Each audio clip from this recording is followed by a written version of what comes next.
you all have heard from Nishal also. He will be our moderator on the panel. Joining him on the panel is Ruthie Clark from IBC. She's the Research Director of Global Smart City Strategies. And for those of you who are not familiar, 5 years ago, you wrote? 4 or 5 years ago, yes. 4 or 5 years ago, she wrote a white paper for IBC about Lafayette's fiber initiative and the start of that. So she's very excited to be back to kind of give the post-op review of what's happening. Also joining us all the way from Portugal, a future cities lead for CGI is Quadro Alves. I think most of us know Jason Alcubi from one Acadiana, and asked Jason to represent the business interests in the greater Acadiana area. And then Carleon Lamar from Lafayette Consolidated Government Planning and Zoning, and most importantly, owner of the plan Vision Lafayette on the panel. So with that, I'm going to turn it over to Michelle. Thanks, Matt. Is this on? Hello. Okay. So the title of this panel is Creating a Smart City Vision for Lafayette. And we've got an incredible, diverse panel today where we're going to hear about initiatives for Lafayette, outside of Lafayette, to spread awareness to all of you here of what's going on, but also for you to figure out how to be involved with the activities for Lafayette and this big vision. I know I feel it this morning throughout this Code Fest. Things are really picking up here for a smart community vision and action items. So, so those are 2 things. Before we do a 5-minute of each panelist on what they're doing, I wanted to just open it up quickly to the audience to ask a couple of questions. So as the panelists talk, they can see if they can answer some of those questions or frame their discussion around it. So are there any questions about the Smart City Vision for Lafayette from anyone in the audience? Yes, sir. So here in Lafayette, we have a big and open challenge as a public access channel media. We offer services to allow people to come in and practice their First Amendment right to free speech through television, radio, streaming services. As cord cutters have become more and more common, we're wondering how public access media such as ours is adapting and what they can do to participate and what kind of roles that they could possibly partake in this city environment. Anyone else? Yes, sir. So you made a point that I thought was maybe really appreciated enough, and hopefully everyone is, when you said it won't happen unless someone wakes up every day thinking about how to make it happen. From that, right, if there's 10 people at the table, only one person can win first. That means 9 people are going to have to be in that incremental piece. So I guess the question would be twofold. Is one, who's going to wake up obsessed every single day about this and own this? And then how do we make sure that we can all stay on the same team, knowing that only one thing can be done at a time? How do we make sure that we can do that in a way, maybe that might be a cultural question, but how do we just make sure we don't end up problematic? So, yes. Yesterday, at the opening Code Fest, we heard there were 13, I think, initiatives in this plan Lafayette, which is a lot to bite off, as one of the speakers was saying. What are the top 3 to 5 initiatives that we want to address, and particularly which one first? So one of the really exciting things about adding technology to communities is the access that it gives to people, and yet there really is a digital divide amongst different groups within this community and within every community. And one of the things, whether we're thinking about urban, rural, or different groups within a particular community, is how we can make sure that that access is really reaching everyone within the community. And I don't know if that's something that you want to think about how to touch upon, but it's just something that's been brought up before, and I'd just like to hear your thoughts on that. I'm a resident of Lafayette for 1.5 years, so I'm new here. And one of the things that I have seen about this community that really struck me is the identity and its character and the uniqueness. So how do we plan to preserve that at the time that we're making transitions into a really connected community with a lot of technology involvement and a lot of technology interfaces.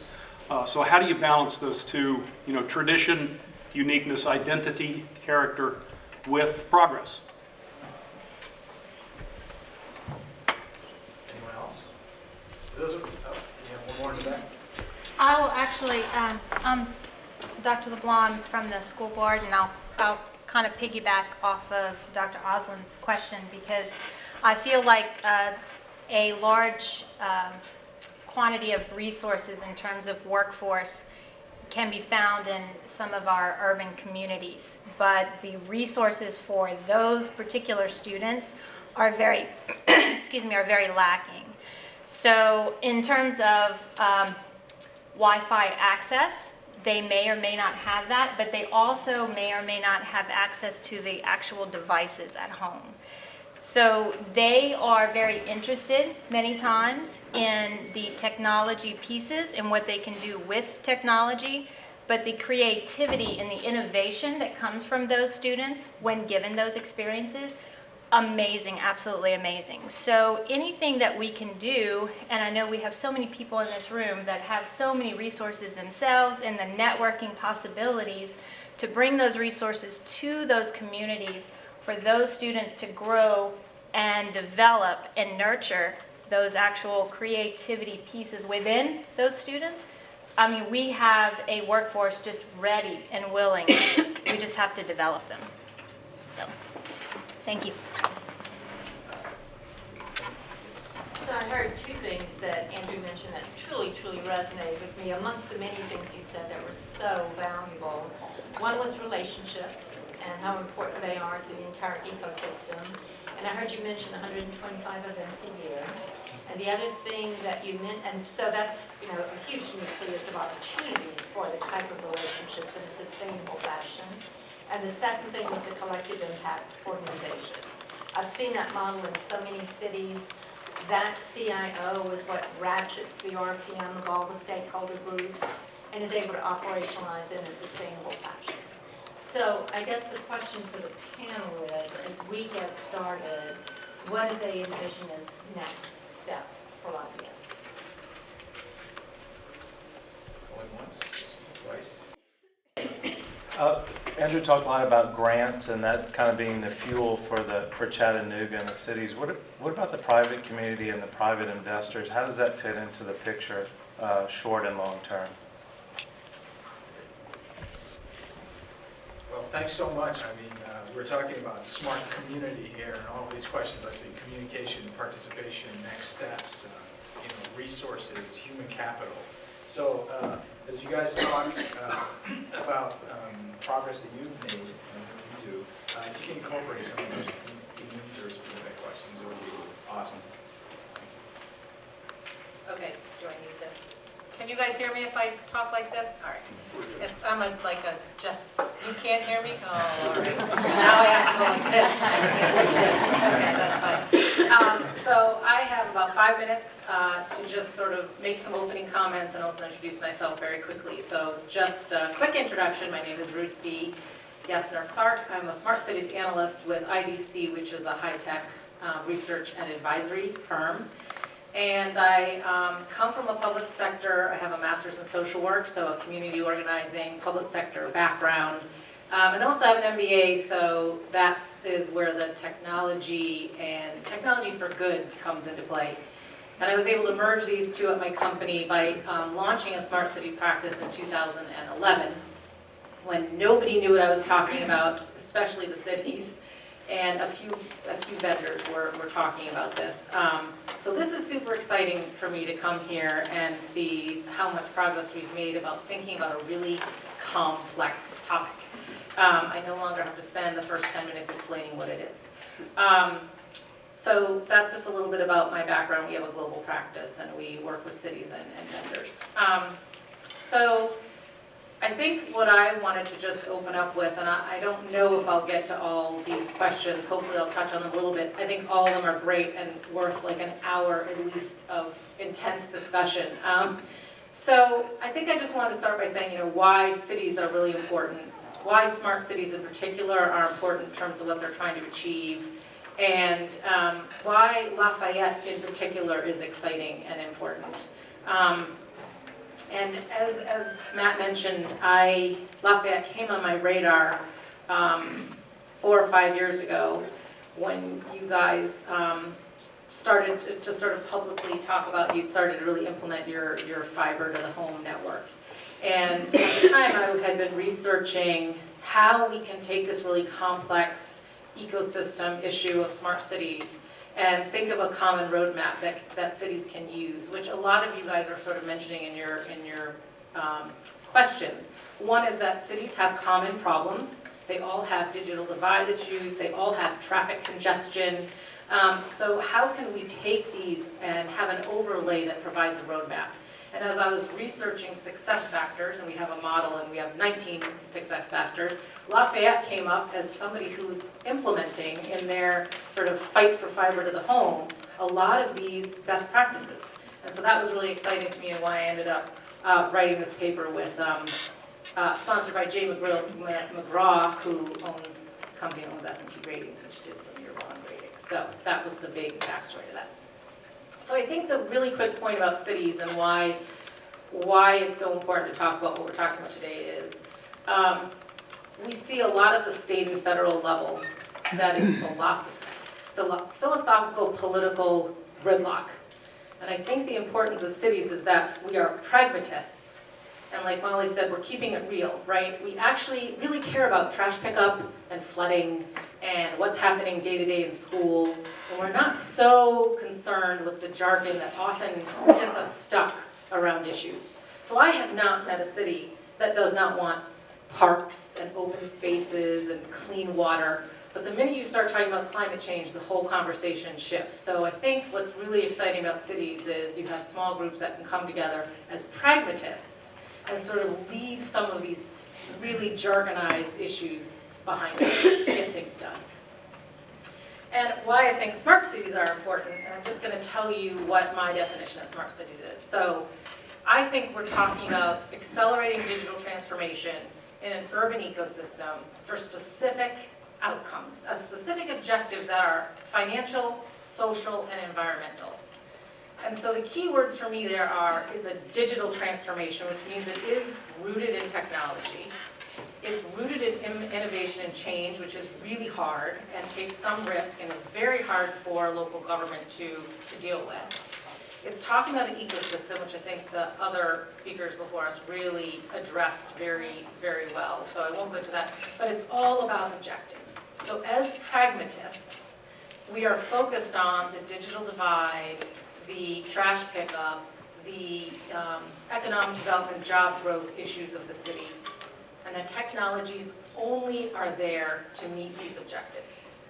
And one of the things I say about these objectives are, I think Molly mentioned ROI. I even go simpler than that. I say they should be concretely measurable and publicly noticeable. So you want your residents to feel the change, however incremental it is, for this transformation, and you want to be able to measure it for them and say, we did X, and we can prove it to you. And so I think that's where I come from when I talk about smart cities, and that includes parishes and consolidated governments and all the things that are interesting here in Lafayette. So I want to just say why I think this is also important, and I think one of the issues is because we no longer can solve these long-standing problems with traditional methods. So you can't build roadways to reduce traffic demand. You're not going to build infrastructure quick enough. First of all, it's super expensive, and it's never going to solve the traffic problem. We've been building roads forever, and we still have traffic. So the innovation and technology has to come in to solve these problems. We can't use the traditional means. We have to use these new means. And then the question is, how do we do that with RFPs and with collaboration and research and science and technology? And I think I can't do that in my 5 minutes, but that's really the implementation challenge that we're talking about today. And the fact of the matter is that there's really just a lot of new opportunities. And I really like the LED example. And I think it highlights incrementally the issue, but it also highlights some of the challenges we face, right? For example, we see cities who have some LEDs, and when the bars come out, exit on their city strips, they brighten the lights. or if there's a fight, they brighten the light where the event is, and it's linked to their public safety systems. But that's really hard to suddenly take a utility, and plus some maybe city-owned lights, plus public safety centers, and traffic transportation where they may brighten and dim based on traffic, and suddenly work together as a city system to take advantage of that technological opportunity. And so I think that's why this is also very interesting to talk about Lafayette, because I think you guys have a foundation here to maybe solve some of these really tough issues around actually implementing these things. And so in my last 30 seconds, I'll say Lafayette is important and really exciting because when I think of these 19 best practices and when I was writing this paper, I was just really impressed with the civic energy, the collaborative environment among some of the city people I talked with. And at that time, Joey Durrell was the mayor, president, leader. I get very confused as to what to call him. And he said it, just call me Joey. I'm like, oh, I'm from the Northeast, we don't do that. But I really think that that's important, that you have a mid-sized community where you have a lot of civic pride to develop your own Cajun brand of smart city. You have the leadership in place. You have the desire to be transparent. And so to me, I think that's why I wrote the paper, why I'm really excited to be here, why I think it's really exciting. So, my name is Claudio Alves. It's a strange name, I admit.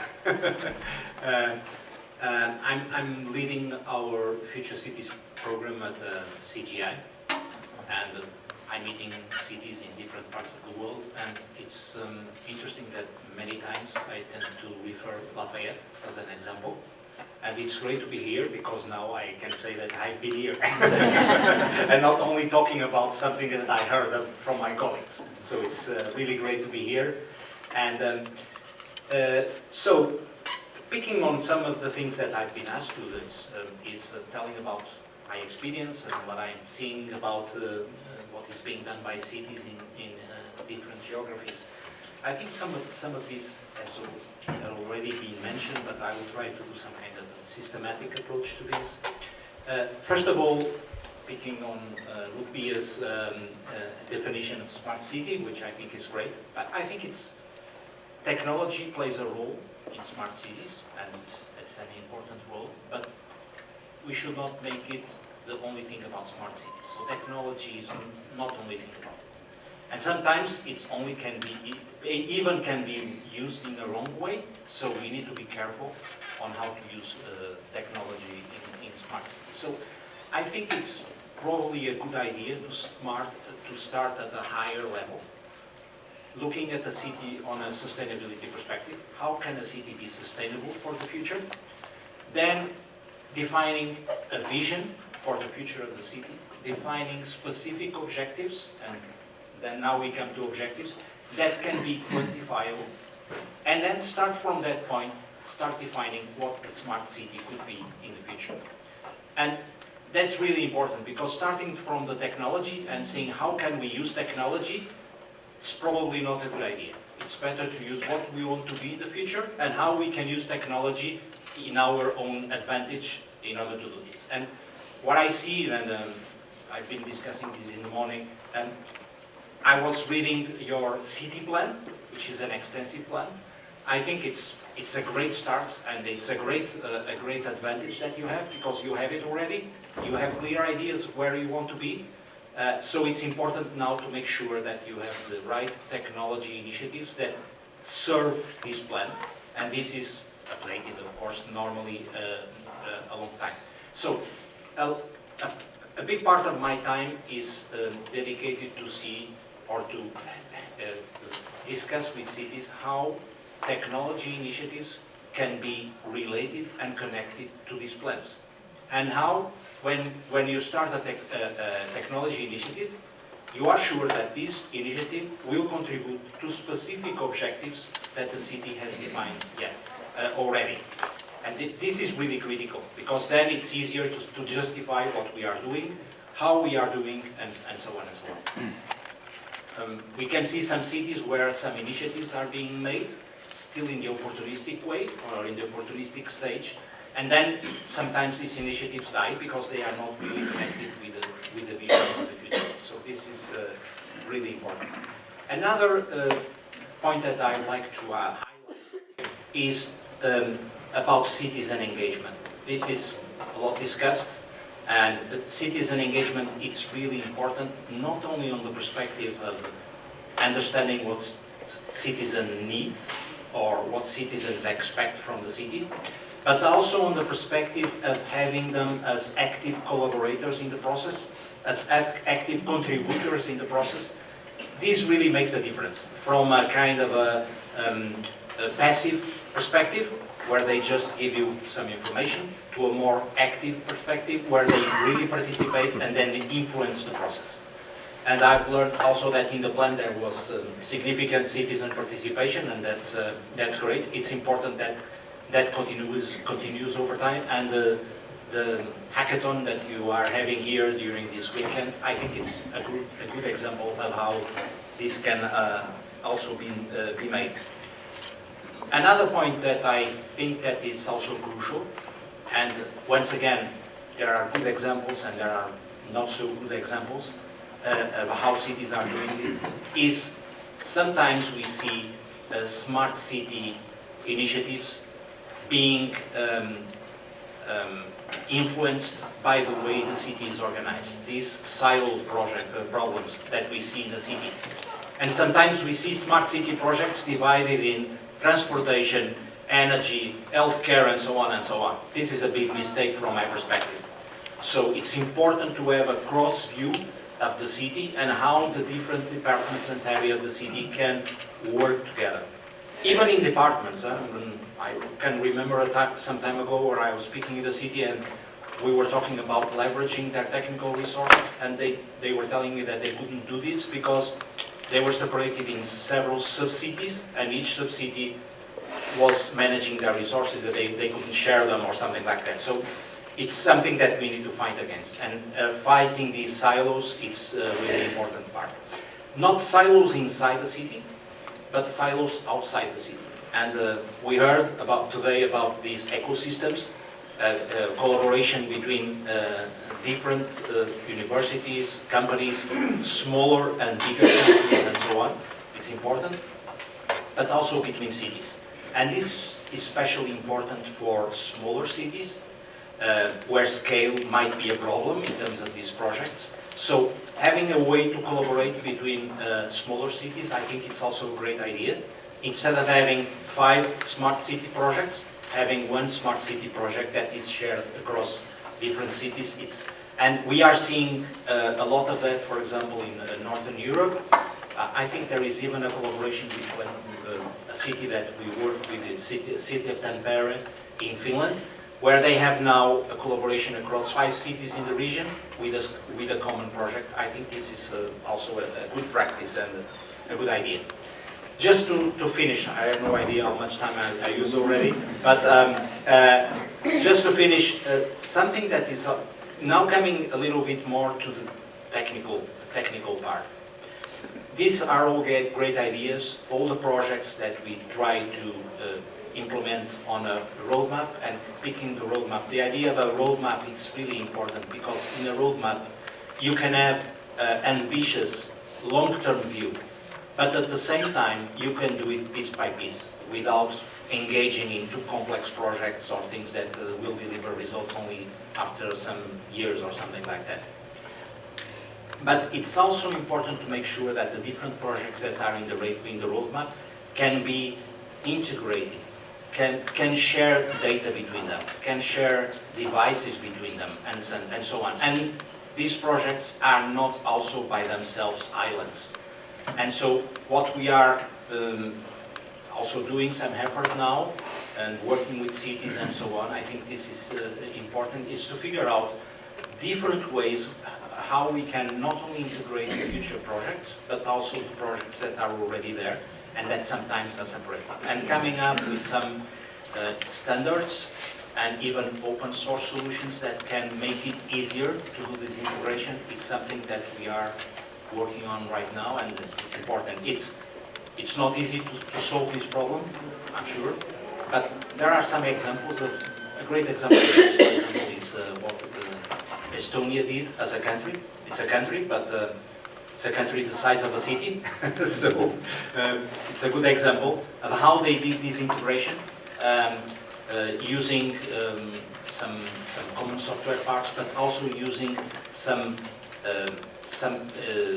projects that are core, like for example the identity management of citizens that is core to all the processes and all the projects around Estonia. So for a start, probably takes too long. That's okay. Good morning, everybody. My name is Jason Alcubi. I'm the president and CEO of an organization called One Acadiana. This is an organization that's based in Lafayette. It is organized as a chamber of commerce. We serve 9 parishes. We're funded by and led by the business community. And we do a combination of really 2 things. One is we lead on initiatives that are intended to make our area stronger and more competitive from an economic development standpoint. And that includes things like transportation infrastructure, public education, workforce development, improving services and quality of life. And so I think, in that constellation of issues lie many, many opportunities for leveraging the kinds of paradigms that we're discussing today. The other thing that we do is we promote and market our area to businesses and to talented individuals that we would like to have here to help grow and diversify our economy. And I think one of the reasons that this is so exciting to me is because getting this right here in Lafayette and here in Acadiana will advance both of those goals. It will create an environment that is more competitive, that works better for the businesses and individuals and families that are here.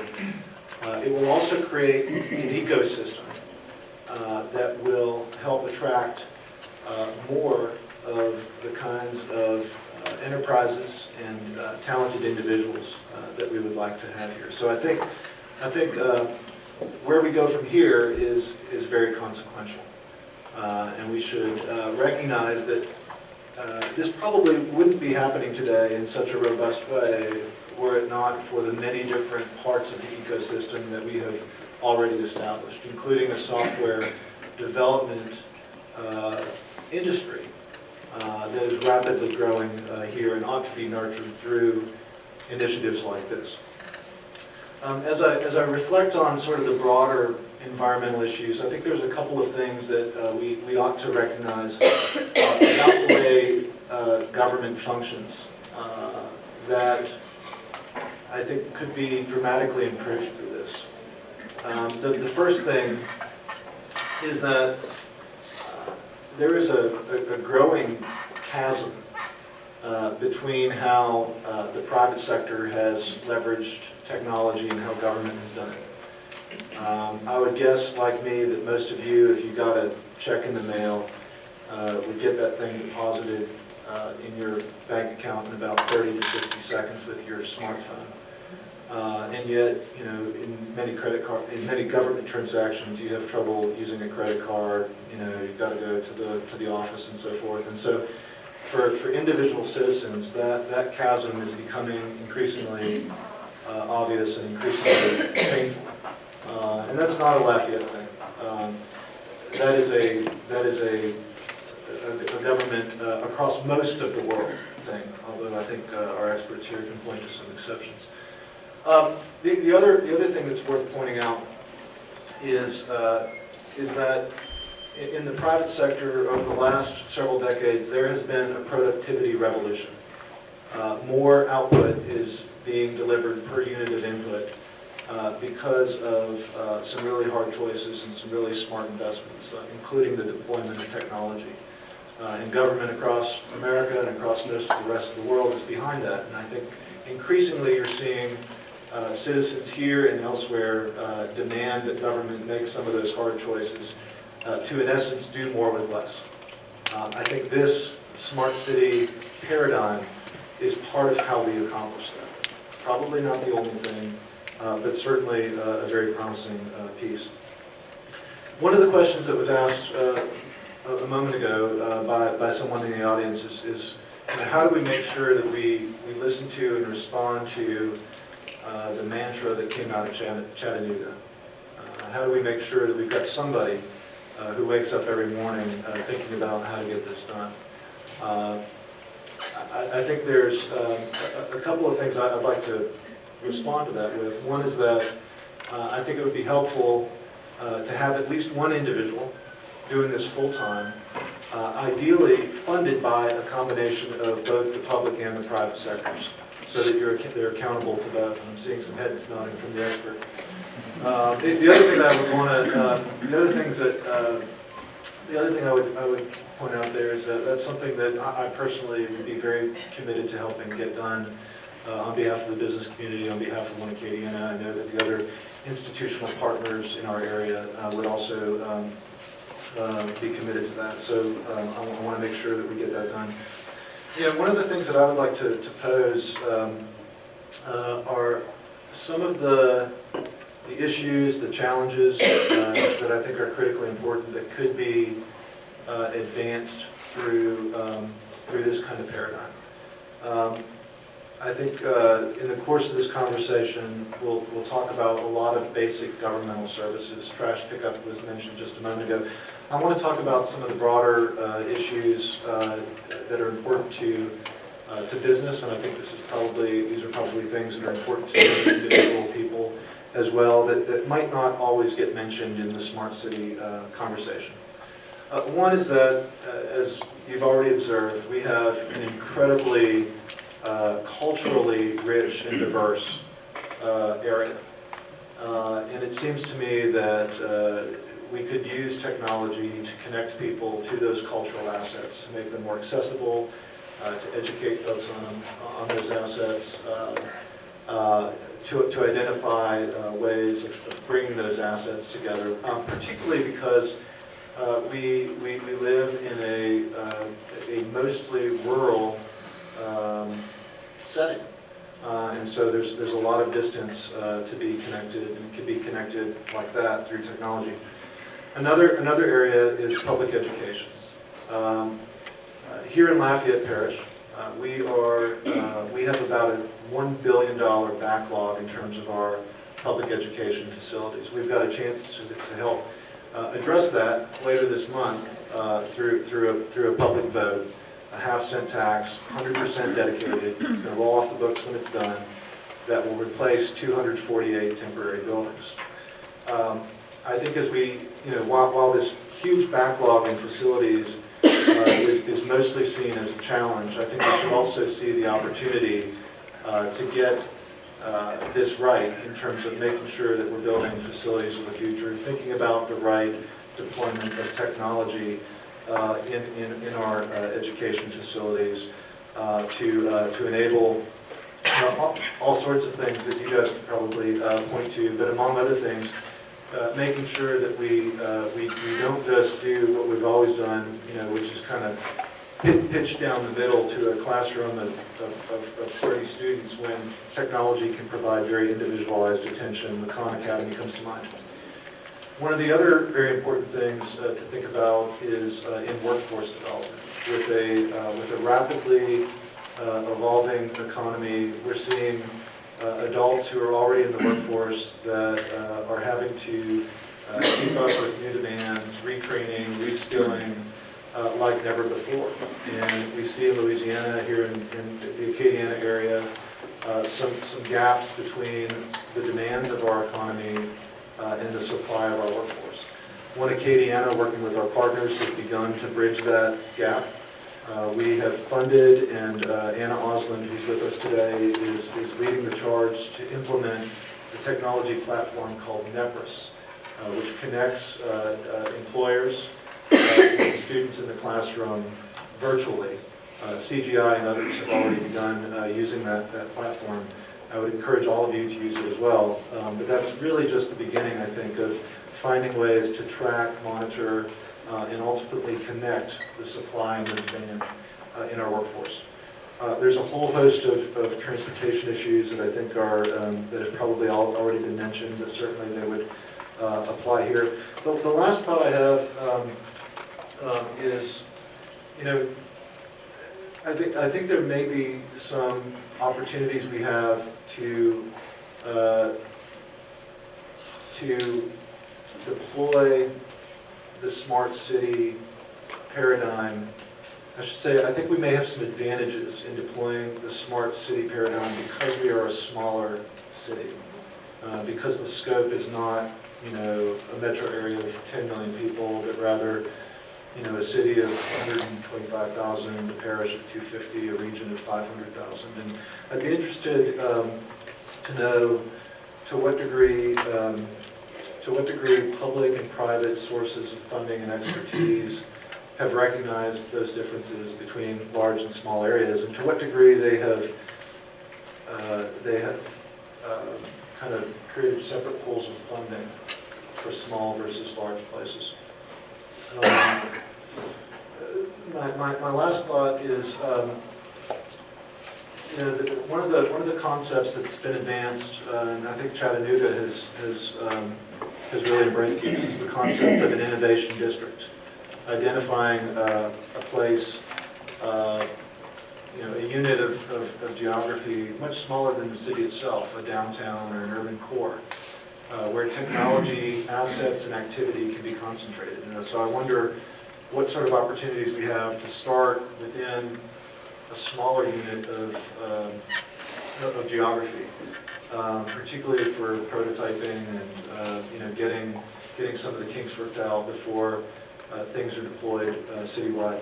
My last thought is that I'm really glad whoever organized this put me before Carly Almabar, because she is infinitely smarter and more articulate than me. So I'm going to hand it over to her. And I'm just glad that we have 12 total minutes left on the panel, so I'm going to go fast.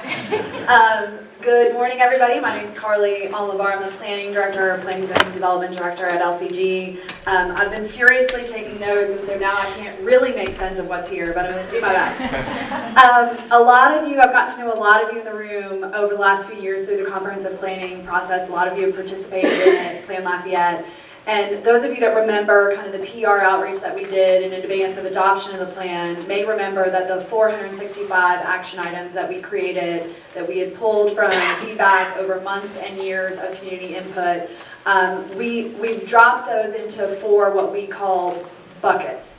And those buckets, we took all the action items and we said, look, they fall into one of these 4 categories. And one of those categories I'm going to focus on because of its relevance here was refine government. And that just basically meant do more with less, be smarter about using resources, be more efficient, all of those things that I think we talk about when we talk about smart cities.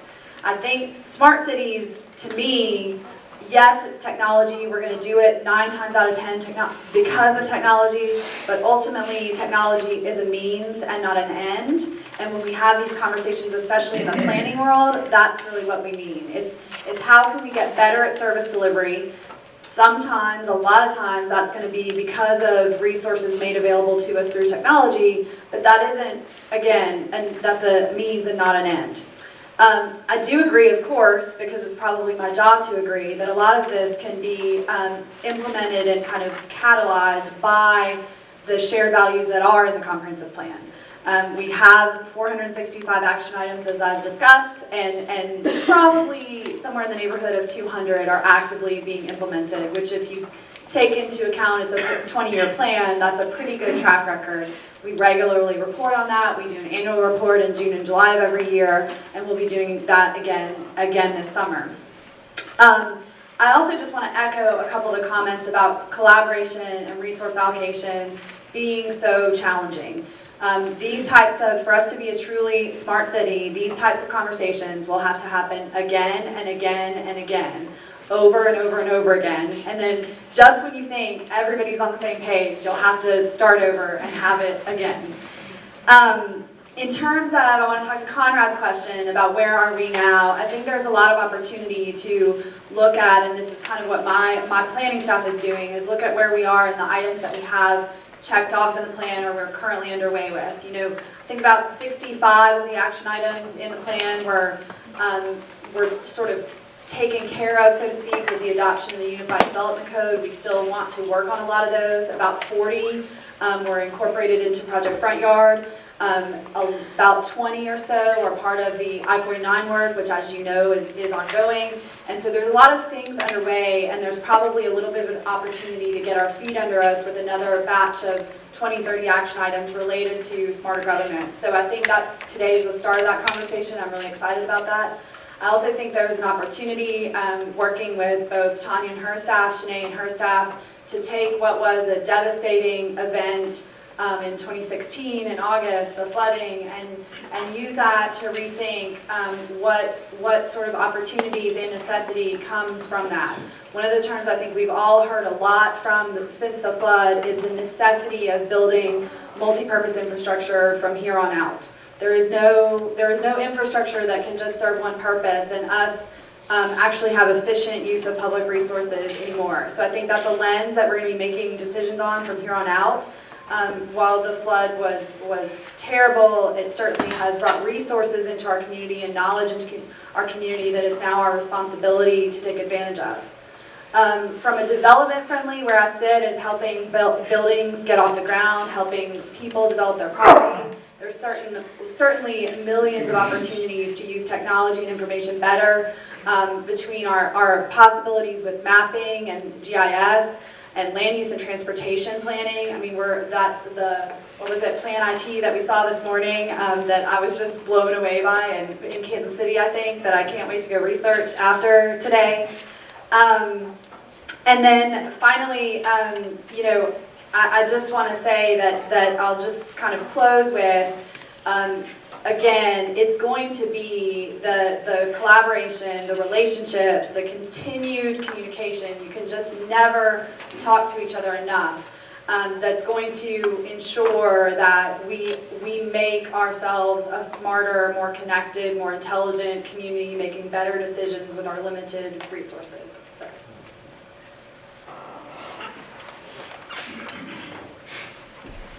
Thanks very much. I mean, those, we've heard challenges, we've heard best practices, and we've heard some concrete steps that can be taken next. We've got exactly 6 minutes left. I'm going to ask the panel to take a minute or a minute and a half. And, I've seen there's a lot of momentum here. To keep the momentum going, what can we do next? I mean, what can we do within the next month, the next 6 months to keep this going? What happens after this? What is your advice? And how is that? What exactly is that? If you don't mind, I'll just say, for the US Ignite program, one thing that we will work with our leaders here is to get a steering committee in place, with all the collaborators across industries. And that means a core leadership, but also people who will actually get things done. They're advisors and people who get things done. Love the idea of getting a full-time person who wakes up and thinks smart in communities and smart cities. And that's key. They're the best community leaders we've seen in our community. So please lay it out.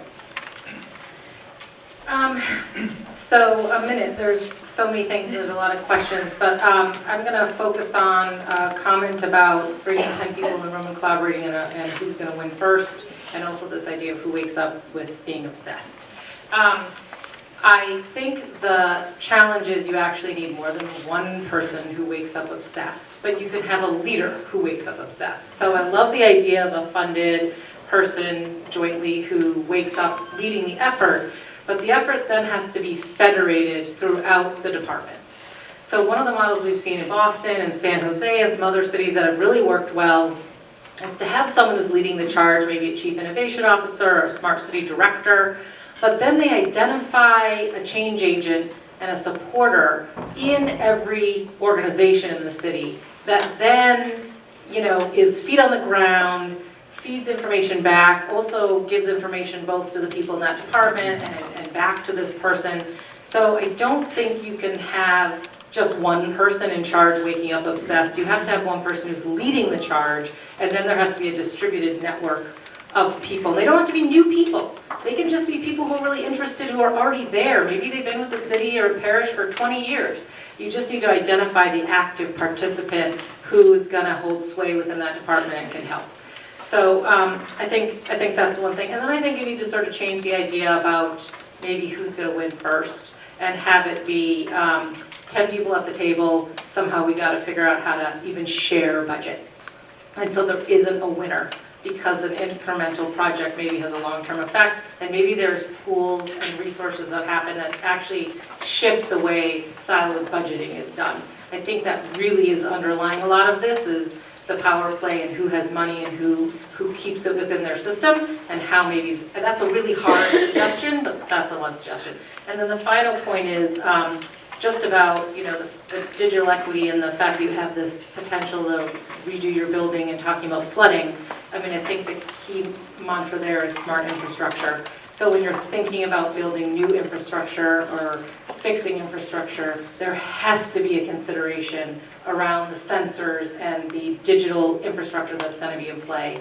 So hopefully when you're building these schools, there's a really big assessment on what you can do to address digital divide issues, to have connectivity in place, and some innovation thinking. And then the last piece is, a lot of times government is like the no in innovation, right? We like to say. So we have to stop being the no in innovation and try to think about how we manage our risk and fear of innovation so we actually can be innovative.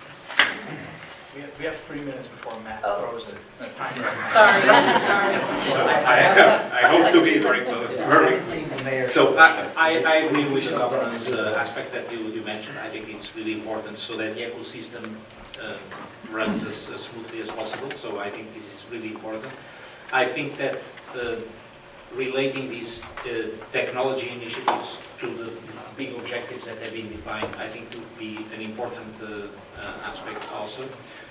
Something that I think I'm picking up on one question that was made a while ago is about finding ways to reduce this digital divide, because if you are using more and more technology, then you need to think about how we are going to reduce digital divide, and there are a number of initiatives that can be done, but I will not talk a lot more now, sorry.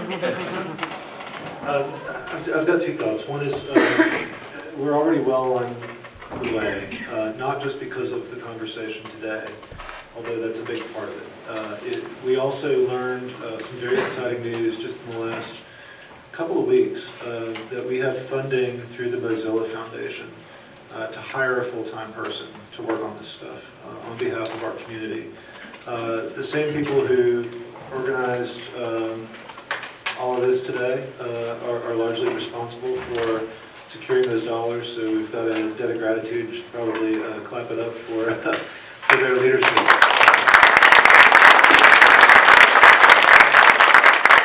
The second thing is, you know, this is an annual event, but I think the smart city paradigm really provides a new lens for the conversation, and probably a lens that will engage a lot of people that previously were not interested in, you know, a code fest, candidly. You know, that's a very kind of technology, skill-based focus, but now this really has important implications.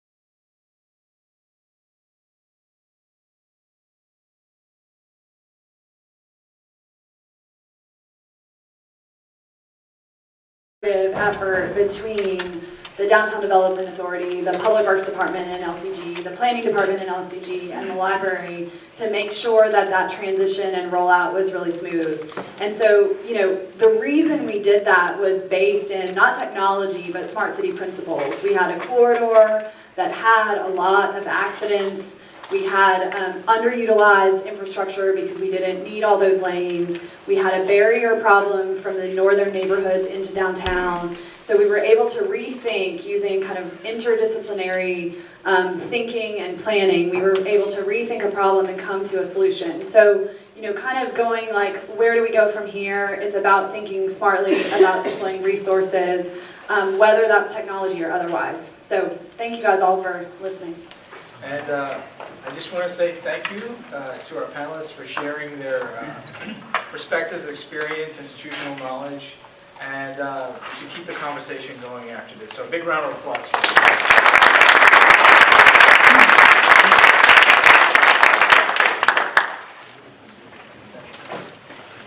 Thanks, everybody. Michelle.